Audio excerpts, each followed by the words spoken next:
La Conférence épiscopale nationale du Congo, SANCO, et l'Église du Christ au Congo, ECC, ont exprimé leur soutien à l'initiative de la présidence angolaise visant à organiser des négociations directes entre le gouvernement congolais et les rebelles du M23. Cette annonce a été faite jeudi 13 mars, dans un communiqué conjoint signé par les présidents de ces deux institutions ecclésiastiques, MGR Fulgence Mutba et le révérend André Bokondoa. Le document a été transmis à Radio Okapi, une station de radio basée en République démocratique du Congo, RDC. Dans ce communiqué, les deux leaders religieux ont salué l'initiative du président angolais, João Lourenço, qu'ils considèrent comme une étape cruciale vers un dialogue global et inclusif. Ils estiment que cette démarche est essentielle pour parvenir à un consensus national et résoudre les conflits qui déchirent l'Est de la RDC depuis des années. Selon eux, cette initiative marque le début d'un processus de paix qui pourrait mettre fin aux violences et instaurer une stabilité durable dans la région. MGR Fulgence Mutba et le révérend André Bokondoa ont également exprimé leur gratitude envers le président angolais pour ses efforts en faveur de la paix en RDC. Ils ont souligné que cette initiative constitue une contribution significative non seulement pour la RDC, mais aussi pour l'ensemble de la région des Grands Lacs, une zone marquée par des conflits récurrents et des tensions interethniques. Dans leur message, les deux leaders religieux ont également remercié le président congolais, Félix Tshisekedi, pour avoir privilégié des solutions pacifiques dans la résolution du conflit avec le M23. Ils ont rappelé qu'aucune solution militaire ne pourrait résoudre durablement cette crise et ont appelé toutes les parties prenantes à répondre favorablement à l'appel au dialogue lancé par le président angolais. La SANCO et l'ECC ont également exprimé leurs préoccupations face à la situation humanitaire alarmante dans l'est de la RDC. Ils ont exhorté les protagonistes du conflit à ouvrir un couloir humanitaire pour permettre l'accès des organisations humanitaires aux populations affectées. Selon eux, il est impératif de répondre aux besoins urgents des civils pris au piège des violences, notamment en termes de nourriture, de soins médicaux et d'abri. Le communiqué souligne que la mission pastorale de la SANCO et de l'ECC est de promouvoir un pacte social pour la paix et le bien vivre ensemble en RDC. Les deux institutions ecclésiastiques s'engagent à continuer de jouer un rôle actif dans la recherche de solutions pacifiques aux conflits qui secouent le pays. Elles appellent également la communauté internationale à soutenir les efforts de paix en cours et à fournir une assistance humanitaire adéquate aux populations vulnérables. En conclusion, la SANCO et l'ECC ont réitéré leur engagement en faveur de la paix et de la réconciliation en RDC. Elles ont appelé toutes les parties prenantes à mettre de côté leurs différences et à œuvrer ensemble pour un avenir meilleur.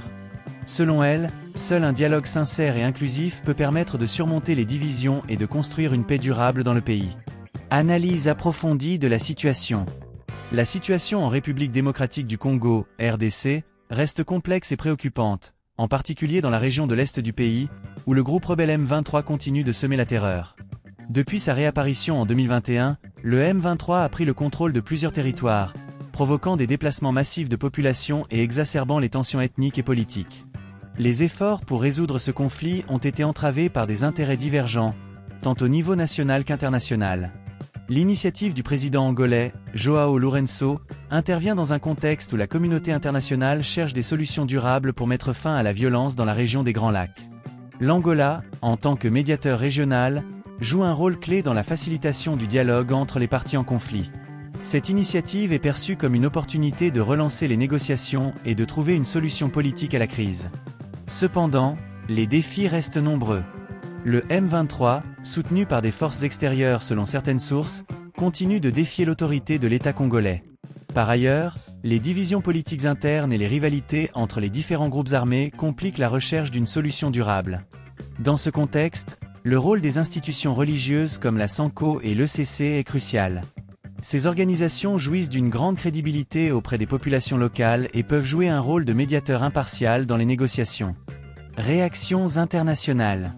La communauté internationale a salué l'initiative angolaise et exprimé son soutien aux efforts de paix en RDC. Les Nations Unies, à travers la mission de l'Organisation des Nations Unies pour la stabilisation en République démocratique du Congo, MONUSCO, ont réitéré leur engagement à soutenir le processus de paix. L'Union africaine, EA, et la Communauté de développement de l'Afrique australe, SADC, ont également exprimé leur soutien à cette initiative. Cependant, certains observateurs restent sceptiques quant à la capacité de cette initiative à aboutir à des résultats concrets.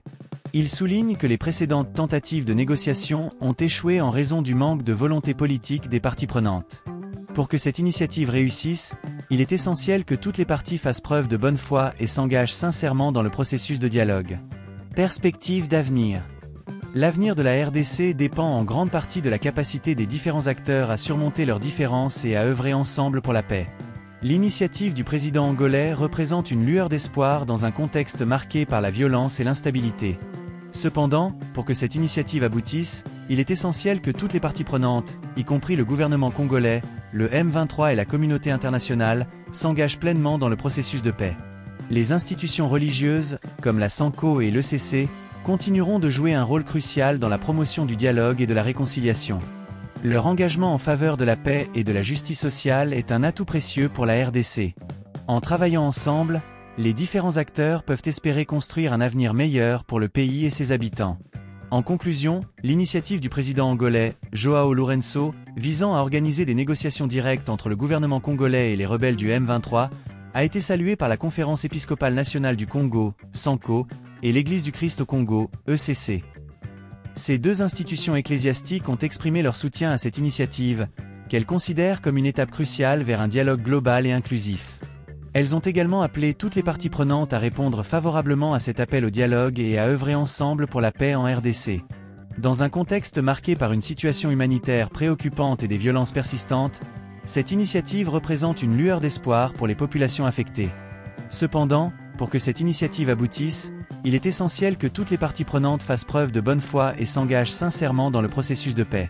La communauté internationale, quant à elle, doit continuer à soutenir les efforts de paix en RDC et à fournir une assistance humanitaire adéquate aux populations vulnérables.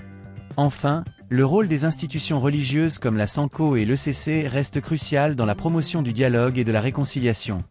Leur engagement en faveur de la paix et de la justice sociale est un atout précieux pour la RDC.